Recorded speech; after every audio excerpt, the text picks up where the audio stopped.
Hi everyone, welcome back. Today we're continuing work on the new car by getting the suspension and brakes on.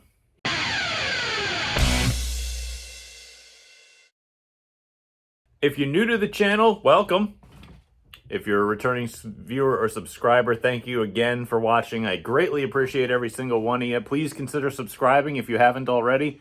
If you're into the race car thing, if you're into cars or automotive stuff, which we do a lot of race car stuff around here, but it won't be the only thing that we do on this channel. I will be doing more car stuff, especially this winter. I'm kind of thinking about doing a project that I've been looking forward to for a long time. And I might have also kind of hinted at it on this channel before. So either way, like I'd mentioned in the opener, we're getting back to work on the new car. It's coming along. Obviously, it's a little bit spotty with the paint, but there's also other issues. That's if I can just say it that way. I'll show you that in a minute, right as soon as I find another tripod, which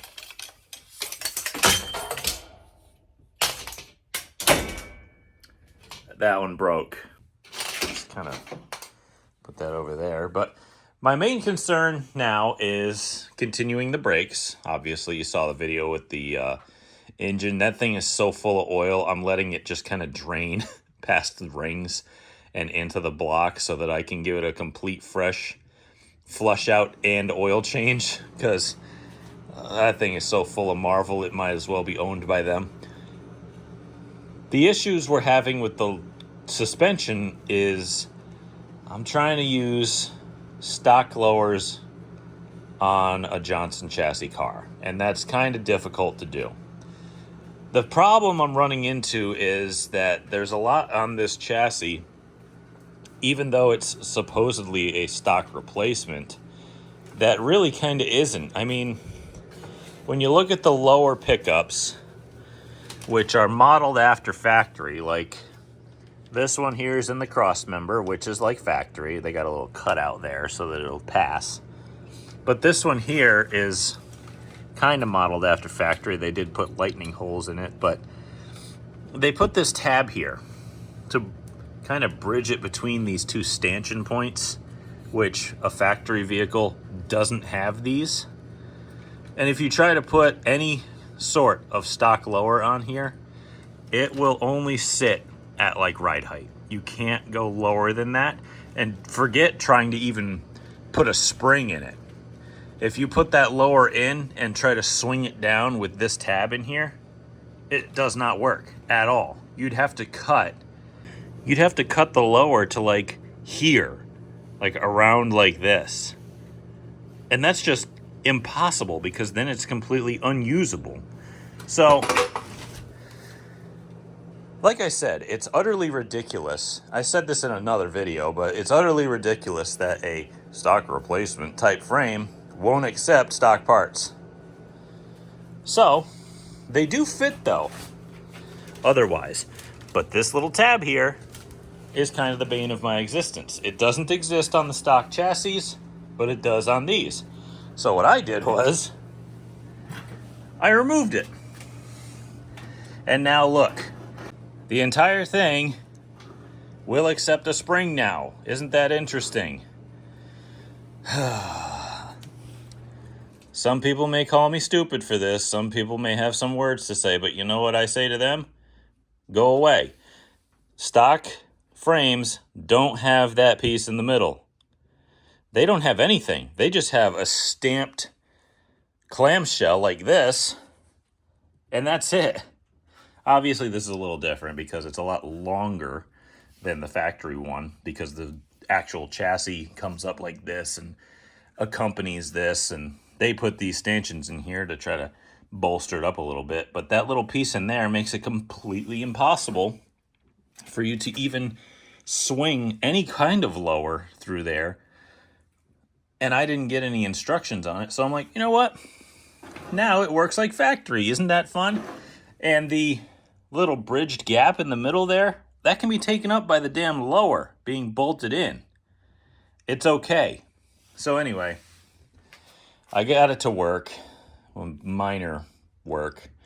So we can actually start bolting the suspension on and the calipers to try to figure out where the brake lines need to go. That's the whole purpose of me well, it has to go on anyway, but that's the whole purpose of me doing it now is we have to run some brake lines. I don't know where I'm going to run them, if I run them there or under the cross member.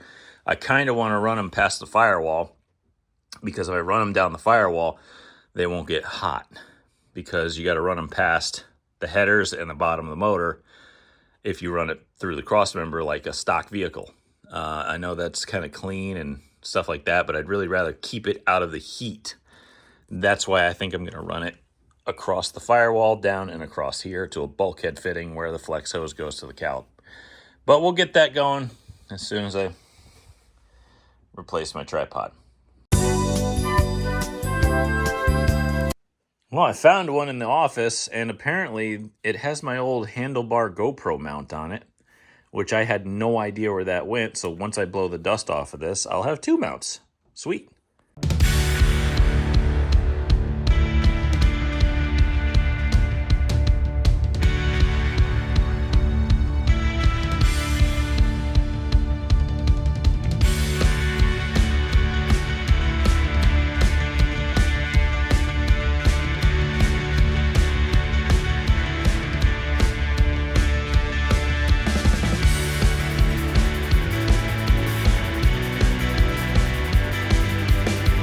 We got the bulkhead fittings welded into place. I got to repaint those, obviously. Like I said, sometimes you just got to put the fittings and stuff in and whatever you got to weld in, even after you paint it, because you're going to forget about something.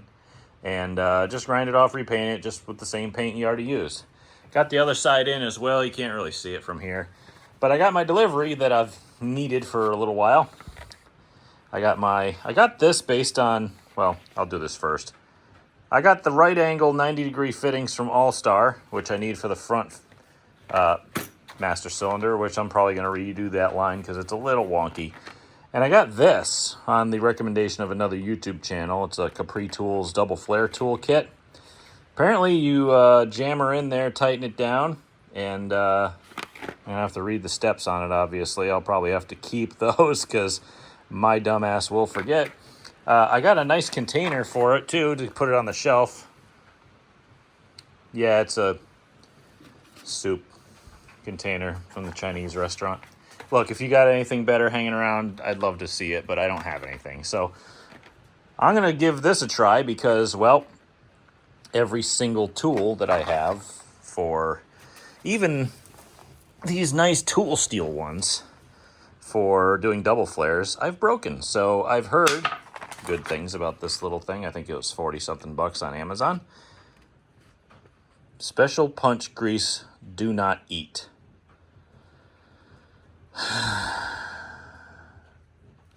You know, back in the day, auto manufacturers used to give you a manual with your cars that told you how to adjust the valves, and you could adjust the timing, and you could do this and you could do that all by yourself. Now they give you tools and they tell you not to eat grease or drink the battery acid. So we're doing great. Now, I don't do a heck of a lot of live action work with you guys because, well, if I did, to be fair, these videos would be like 4 hours long or more. And I put it on time lapse because, well, it makes my life about 10 times easier, pardon the noise. But we're going to try this Capri Tools flaring tool out right in front of you. By the way, they are not a paid sponsor. The only paid sponsors on my car are the people goodly enough to give me money that are local, namely Northeast Truck and Off-Road here in Gales Ferry, Connecticut, and Jeremiah's Antiques up in Putnam, Connecticut. They're my only paid sponsors, and they are local sponsors for the race car. Obviously, we're always looking for marketing partners, but this is unpaid, and we're going to try it out just to see if it's good enough for the likes of y'all watching. So, now, here's the instructions as they write them. Loosen these up, stick your line in, about there. Tighten it down by hand. Doesn't have to be perfect, it just has to be around over the line or whatever. Then they give you this little stop block here. It's got no end on it, it's just flat. You stick it in this end, and you kind of tighten her down until it stops, because that'll align you with this line so that you can get your flared fittings properly. Now you tighten her down. I haven't actually done this all the way yet. I've only ever like looked at it before filming. Let's take that off. Put that there. Now you've got this double-ended die here. It says Operation 1. I hope you can see that. And then, I don't know what the other side is. I guess you just, it says Operation 2. Obviously you do that one first. It's kind of idiot-proof, but, nowadays you never know. So what you do is, you take this, and you dip it in a little grease, I guess, which, is provided. By the way, please do not eat the grease, as mentioned. Sorry. Put that in there. I believe it's a 10mm wrench for these guys, and it's a 17 for all the other operations. So let me make sure that this is tight. Yep. Let's give this a whirl. Oh. Now I know, I think Eastwood makes one that's like this big bench thing, and you got a lever and you can just move things, and it's super nice, but let's be honest, I'm cheap. And this was pretty cheap, considering how many times you'll probably end up buying those double flare kits from like AutoZone or something. Okay, there's Operation 1. Wow, okay. Operation 2, let's just kind of grease that up and do a little better job than the last time I did, because I flipped the thing over and got metal shavings in the grease already, so I'm going to have to wipe that out. I'm sure you could use any grease. I have a literal tub, like giant tub of multi-purpose grease right here. I'm sure you could use that. All right, go until she stops, I'm thinking. I didn't read the directions. I just know to lube the ends. All right, and then we will, yeah, you ain't doing that by hand. Take her back off. I'm sure I'm gonna have to take it off a long way in order to get the jaw to fit past the flared end. Let's see, I'll give her a little, there we go. And now like that. Holy crap. Yeah, I'm gonna have to hose that out, but look at that. That is like the perfect double flared end. So Capri Tools, 3/16. Double flare tool. Patented, apparently. That seems to work really well. Now I gotta make about 50 more of these. Oh, crap.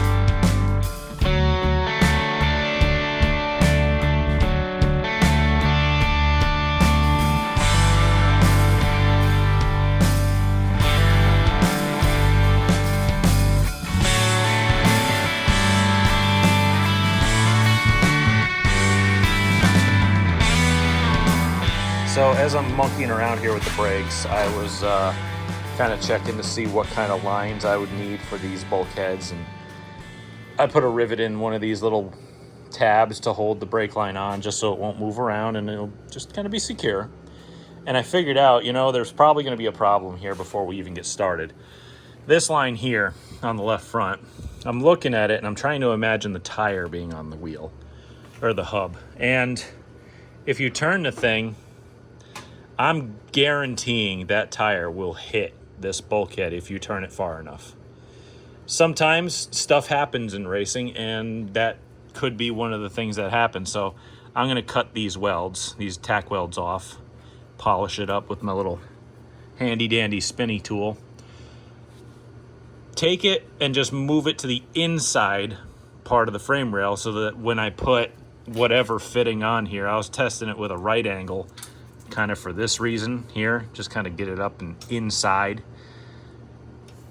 Well, it'll at least stay out of the path of any tires. So I wish I'd thought of that before, but you know, previous experience tells me that that could be a problem. So we're gonna have to fix that real quick. So now that the front brakes are more inboarded at the bulkhead, I'm a little happier with that. Now I've got to come and finish up this convoluted mess of all these other little lines and stuff that need to be done. And I got this one over to the right front done. I've got the left front done. I've got the one to the master done. I'm still just kind of pumping the pedal to see if any more air comes out of the system here. And we're at the point right now where I'm not seeing any bubbles. And there's the tiniest little one out of the rear. Not a big deal. Yeah, I'm just getting the tiniest little bubbles. So I'll probably let the rear sit for a little bit, but the front seems to be okay because I haven't seen bubbles come out of that in a long time. So, oh, there's one, of course. But either way, I've got these fittings that need to go on, and I'm glad I got 4 of them because I guarantee I'll ruin at least 2 of them. These 90-degree fittings, I don't like putting these on because every time I try to do it, I end up slipping and it twists it because you put a wrench on the outside edge and it's only brass, so it like tweaks it and it offsets the hole. I think the way I'm gonna do this is I'm gonna get one of these little tube nuts out, put that in the hole, and then take whatever wrench fits here on the flat edges and put it to the most back side I can possibly do, closest to these threads here, so that it can't tweak, twist, distort, whatever the case may be. And we're gonna try to put it in that way. It's gonna leak, unfortunately, but at least everything is loose. I can take this stuff out of here if I needed to. Well, this one was loose, but whatever. We'll get there in a second, but I'm gonna clear out as much as I possibly can. Just kind of move the hoses out of the way and just start putting stuff in. I got this sealant. I think it's Russian. I don't know, but it seems to work. No, it's Chinese. All right, whatever. So it's like a thread seal instead of using like Teflon tape. Works really well. I don't know, I forgot where I got it from, but it came in something that I bought, and it's a huge tube of this stuff. And I'm like, well, I'm keeping that. All right, let's see if we can get this in without breaking 3 of them. Okay, I got a little bit froggy while I was off camera trying to put this fitting in, which wasn't fun, actually. It fits exactly the way I expected it to. The only issue is you couldn't get it in to the master cylinder because it was longer than what it is now, and it barely clears it as is. So I had to loosen all the bolts holding the master cylinder in, move it up, and then screw it in, and be very, very careful. And then I put that little, this little fitting in there just to keep it concentric, and managed to get it in where I got in, and I actually bled the brakes, and I don't have any leaks that I can see. I can't find any yet. I've been looking very, very hard, and thankfully I don't think I have any. And I got in the car and I hit the pedal and I bled the whole thing out until it was clean. I was looking for this and I don't know why it's there, but I don't think I have any brake problems here, because there's like 0 pedal throw in this thing. It's hilarious how little pedal there is right now. So we're gonna work on the rear ones. We got to get a good idea of where the rears are gonna go in though, and that means we got to put a rear in this car. Now, what I was thinking of doing is just kind of sticking a stock rear in, but I really kind of want to put the one that's gonna be in the car in, because a stock rear will likely work in the same spot, but I need to know where that's going to go.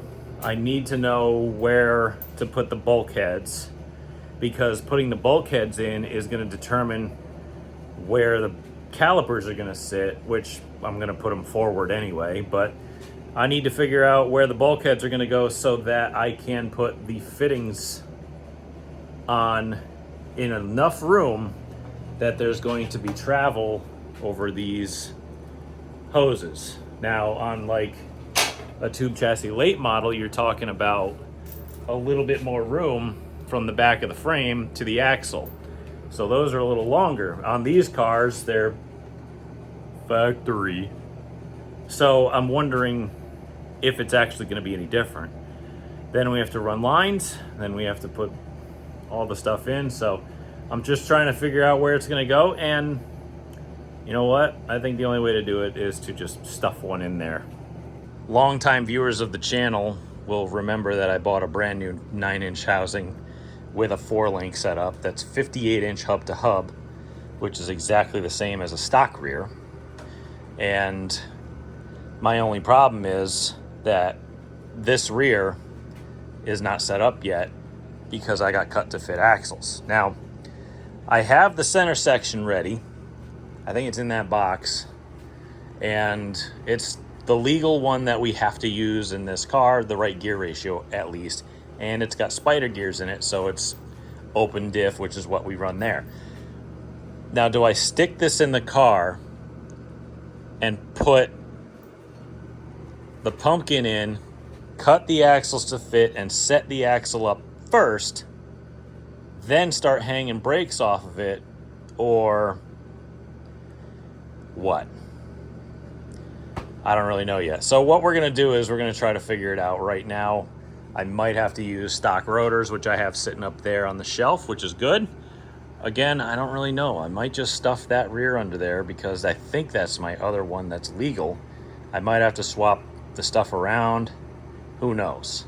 So it doesn't really matter because the axle on center is the same either one, and that one already has brackets that I can put the calipers on and hang them. I just need the right calipers, which I think are over here. I don't know, maybe it's just easier to grab that one. Why don't we just grab that one because it's already set up. We can set this one up later. What I really hate doing is mock-up. Mock-up is the worst because I'm used to just putting things together and making sure they're tight the first time and never having to worry about it again. Now, it creates a situation where I have to go back through and redo everything, which sucks. I hate doing it that way, but that's kind of where we're at right now. Like, when I put the front end in to figure out where all the rotors and stuff, and, well, not rotors, but, you know, calipers are going to sit, I tightened the lower control arms because I'm like, well, I'm not taking them out again. And I tightened the lower ball joint on the spindle because I'm like, well, I'm not taking that out either. But because there's no springs or shocks in it, I have to leave the upper loose. Like I said, mock-up stinks. I hate mocking things up. Okay, so even if we have to run the stock rear, I could leave that rear in the car. It's really not a big deal. I just want to make sure I have the right calipers that have the correct fittings because I think I only have stock fittings on the calipers that are on that rear right now. I hate it. But you know what? If we got to do this mock-up, we'll do it. So we'll figure it out.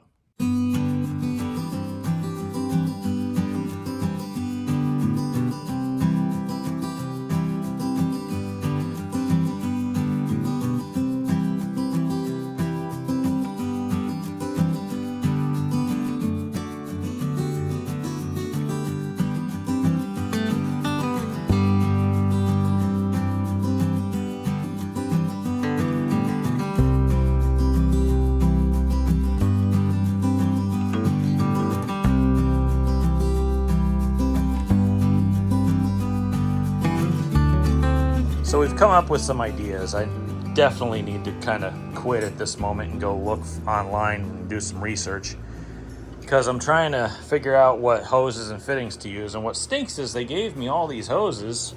I got like 4 18-inch straight -3 hoses. I don't know if I can really do anything with them. Because to be completely honest with you, none of the fittings have, I don't know, I can't really use these hoses, but I might look for shorter. No, I think I'll leave these alone. Like I said, I wanted to keep these away from the tire, so that's why I used a right angle fitting, and the straight one's okay down here, because when the thing turns, it moves with it, and the tire stays out of the way, so it's not going to have any pinch points or anything. Back here, I need like a 180 degree fitting, because, like I said, you got the banjo bolt here to the stock type fitting. It needs to come out and go back the other way.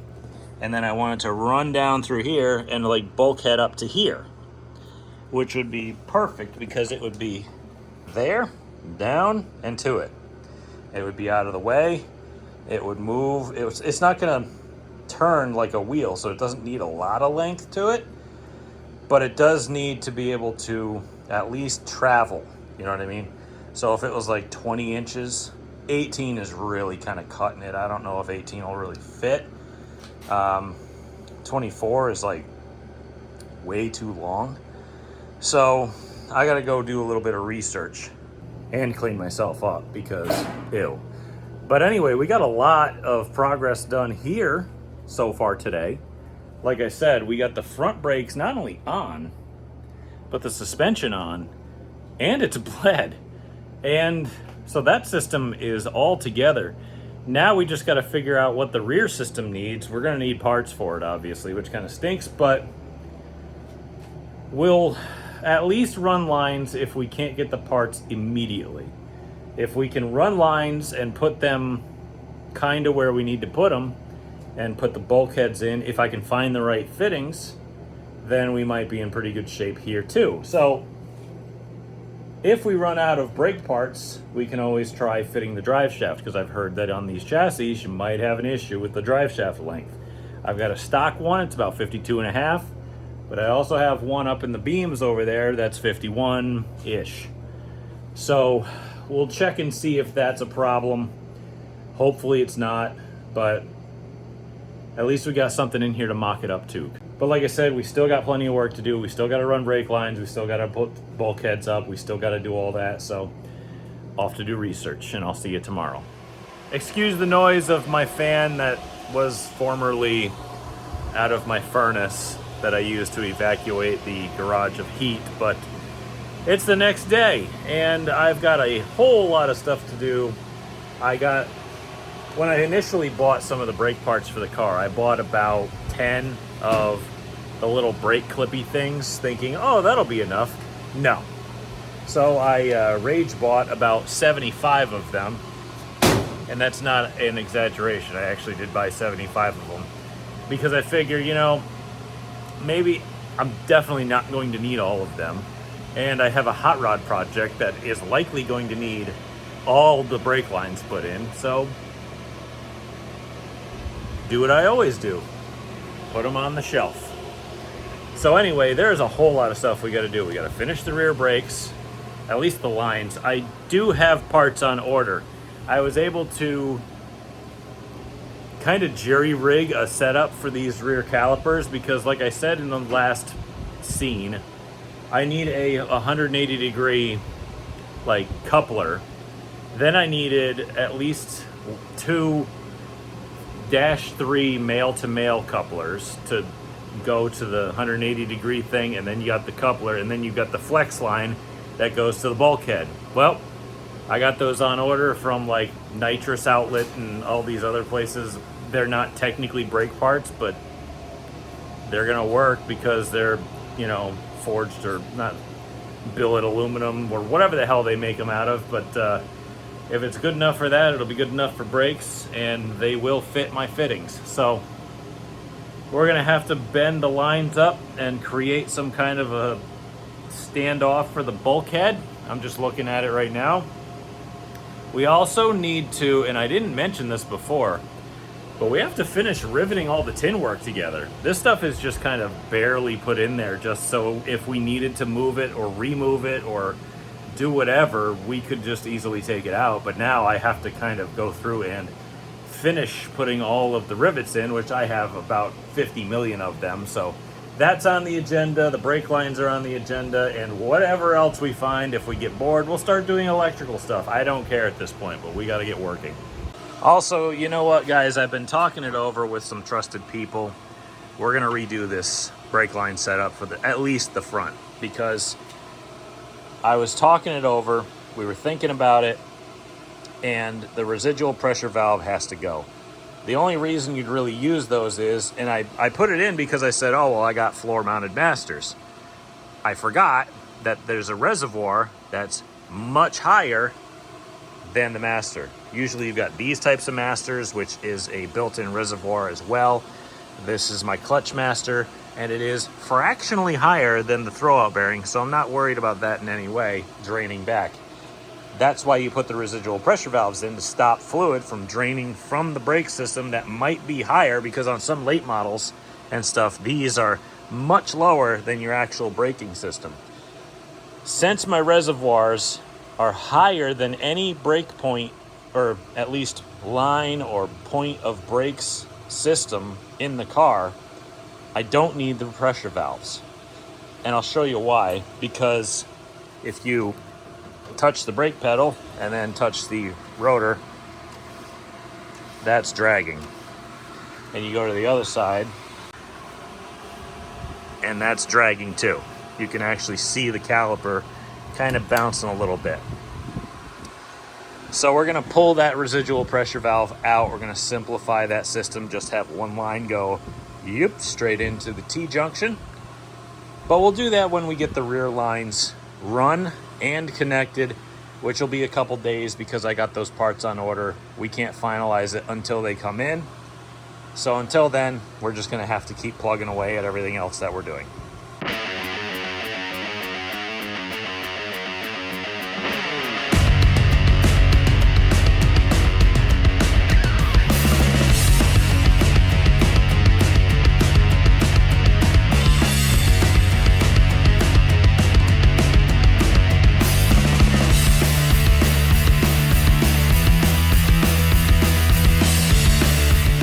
We got some stuff done. I even got a little bit froggy while I was underneath the car trying to rivet the seams of the tins in, which I got a bunch of it done.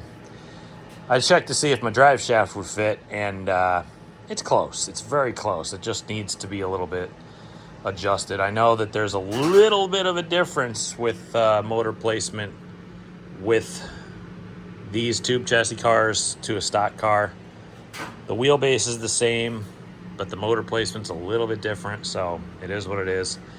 I think it's like a half an inch too long. There's like this much stick out from the back of the tail shaft to the yoke, and it's like, I got to be able to have a little bit more just in case. So I think we might have to take like a half inch out of it just to be safe and not be too much. So that should be all right. The whole tin work is riveted in though. I even got that side, made it a little bit stiffer, so it's got a little bit more rigidity to it, that's for sure. So we should be good to go on that. I'm still waiting on brake parts to arrive, but I think in the next few days we'll get the brake lines at least routed. We've got a good idea of where we want to go with that, and I think I'm going to actually put the bulkheads just a hair. Instead of putting it right here on the kick out, I'm going to move it back just a little bit more, gain another 2 inches, just for that hose to be a little bit more flexible, just in case I need to drop the rear end, or for any reason you pick the car up with the jack and you got to hang or put a tire on it or something, you don't want it binding. So we'll probably end up doing that, but I'm hungry, I'm tired. I'm going to go inside, relax a little bit, likely hit up my iRacing league for a little while, and just kind of at least have one night where I maybe get a chance to relax, which is going to be a little bit more helpful longer on down the line. So I got to research some drive shafts as well and see if I can get, because when you get to the point where I take the thing out and I bring it to my local drive shaft shop and I say, hey, can you hack a half inch out of it and balance it? By that point, you're already as much money into it as you would be just buying a new one. And it's like, well, I might as well just buy a new one from Speedway or Southwest or whatever the hell catalog I can get one out of, but we'll see. I don't really want to hack it up, and I know the drive shaft shop down here does a really good job, but again, if you're spending $289 on a new one, you're probably going to spend the same on a whatever. We'll figure it out later, but I'm tired. I'm going in. I'm going to go get something to eat. It's the next day. Kind of disgusting from working out in the rain for a few minutes, but we're back inside the shop and the AC feels lovely. We have to get to work on a whole bunch of stuff. It almost doesn't even matter what I feel like working on. I'm still on the fence as to whether or not I want to bring the drive shaft to the local shop and get it done, or just order a new one. It's going to be the same damn money either way. I'd probably have to buy another U-joint, but who knows. But we got to get wiring done. We got to get gauges done. We got to get everything done. Crap. I got to put the steering on the car. We're at medley phase. Whatever you see that needs to go on, just throw it at the car. So whatever I decide to work on, that's what we're doing next.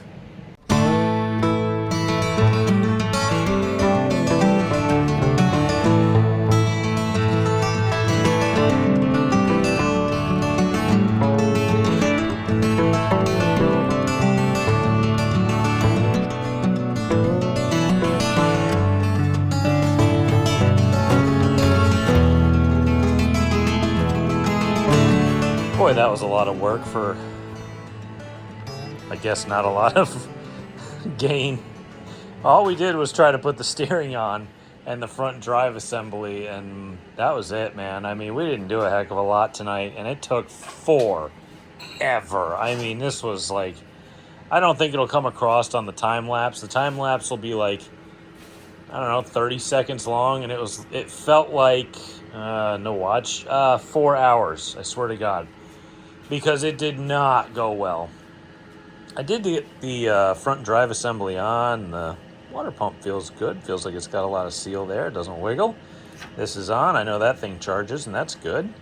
Power steering pump's hooked up, so I stopped draining everything all over the floor when I turned the wheel. Found a bad tie rod. We're going to have to fix that because it won't adjust. I might have some in the trailer. I don't know exactly what to do, though, so because I might need a different one in general.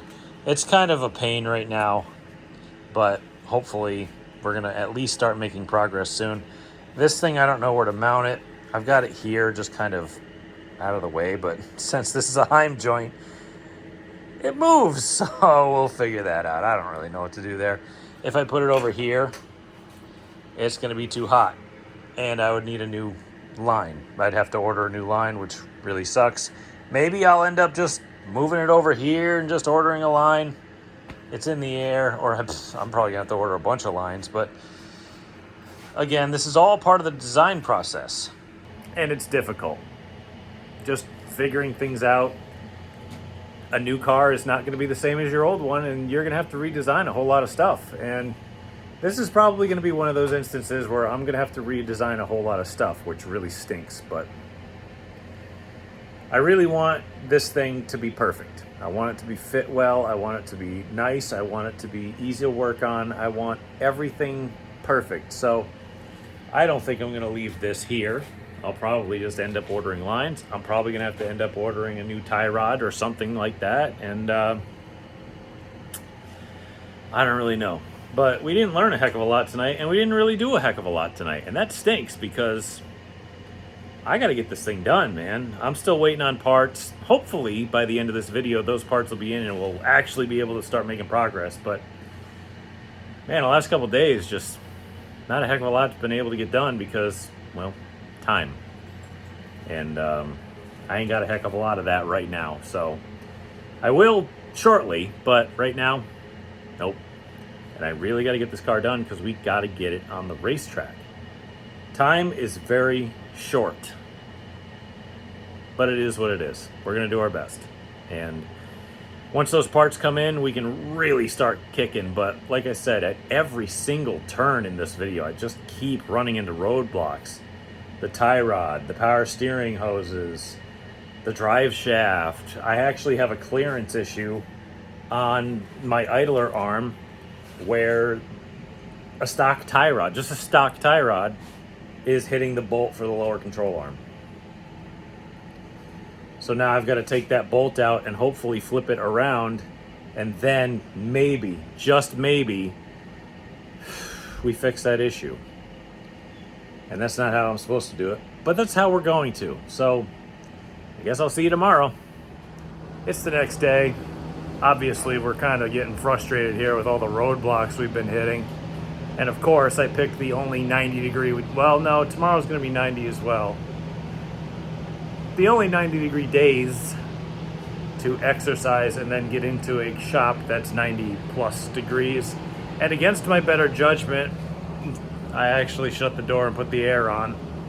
When the roof in my garage is 120 plus degrees, the air conditioner is basically a fart in the wind, and doesn't do much more than dry the air in here.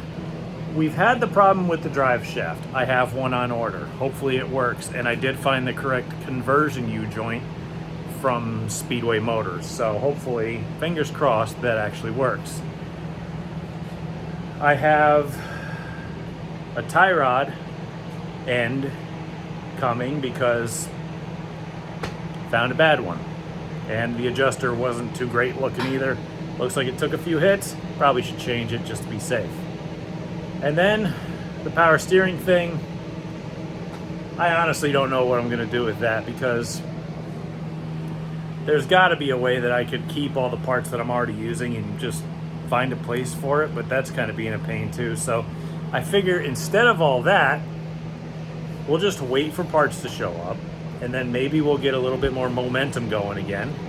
But instead, we still have stuff we can do, like electrical stuff. So why don't we just do that? It needs to get done anyway. Maybe we can even jump on and put a shifter in it. I have all the parts to do that. So instead of hitting roadblocks, let's just go to what we have and what actually can get done. Those things.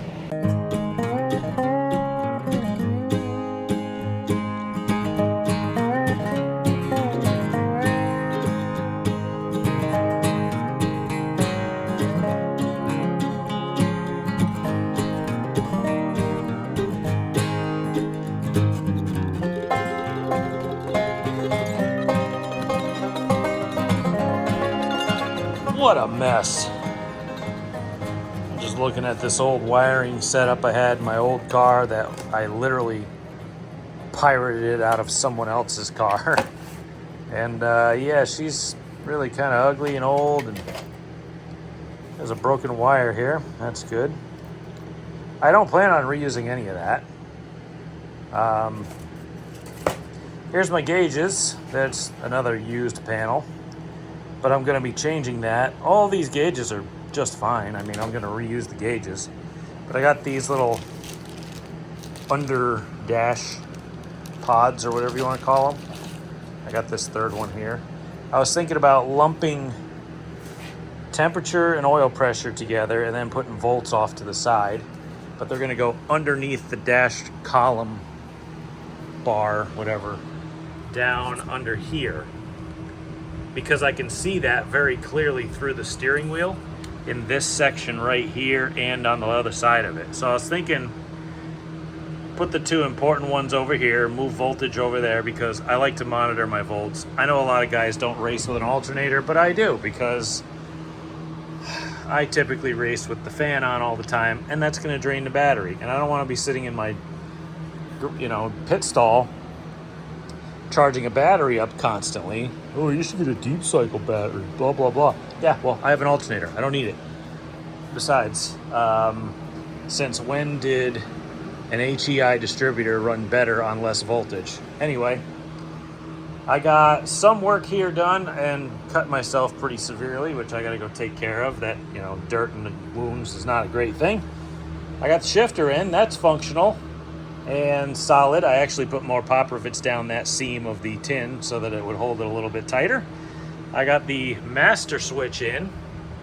And by the way, I put my master switches like this. Yeah, it's got the little detent here, but what's a better indicator than the whole damn tab? That's off, that's on. pretty easy to see. So there's that. Shifter works like a damn charm. Clutch works. I gotta wipe the car out because I'm trying to keep it clean, but I'm not. So not doing a great job of that. And all the overspray really kind of screwed everything up. So everything's going just swimmingly, but man, I'm getting beat up in here. I'm getting cuts. I'm looking through. And again, yet again, I'm stopped by parts shortages. I need clips to hold the wires in like this, but I don't have any, so I had to make these out of bigger clips and hoses. So I gotta find those, and I don't have enough wire terminals to complete my system because, well, this is different than my old car, so now everything else has to be different. I have starter wire and I have battery wire and I have all that stuff, but what I have doesn't have ends on it. Doesn't look corroded or nothing. Doesn't look too bad. But I don't have anything. Like, I don't have any of the parts to finish, so I'm gonna have to go look for, I think I got it on the board, terminals. And this is, like I said, this video really sucks because I'm just hitting roadblock after roadblock after roadblock. It is an absolute nightmare process. But this is how it goes. When you think you thought ahead and have all your parts together, sometimes you just don't. That's just kind of how it is. It's getting more and more functional as time goes on, but we ain't there, man. And we're working on it, but man, it's just been a struggle, and I guess we'll just have to revisit it tomorrow. Tomorrow's my last day to film this. I'm going on a much needed vacation to get the heck out of here, and by the time this comes out, I'll already be back, so whatever. But I'll have to see it again tomorrow. It's the next day, and as you can tell by the state of me, it's not good.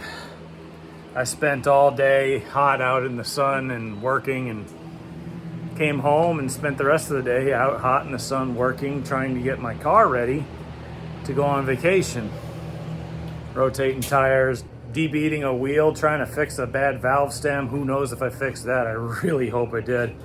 Good grief. But I haven't packed. I haven't gotten anything together. Like I said, I'll be back by the time you guys even get this video. None of my parts showed up. So I don't have anything I can do until they come. So I guess that means I can go on vacation and wait for them to show up, which is cool. If I don't get heat stroke first, which is coming very quickly. So anyway, if you haven't subscribed, please consider doing so. I apologize for another short episode. Full-length ones will be back. But again, when you're building a car like this, things happen. You run out of time. You don't have parts. You got to wait. That's part of the game. And it's an unfortunate part of the game, but it is a big one. Much like sitting in the garage and trying to find the tool you just put down, waiting for tools and parts to come on. I mean, it's just, you're at the mercy of whatever delivery machine has your stuff, and trust me, I know all about that. So if you know somebody who might be interested in this level of failure, or short track racing, or cars, or amateur fabrication, or mechanicry, or engineering, whatever the hell I do on this channel, please send them my way. I think the heat's gonna break here as soon as I go on vacation, and that's lovely. So I'm a New Englander, man. We're not used to heat, especially not like 95 degrees and 300% humidity. That's for Florida. You guys can keep that stuff. You can keep it all day. Anyway, thank you all again for watching. I greatly appreciate it, and until next time.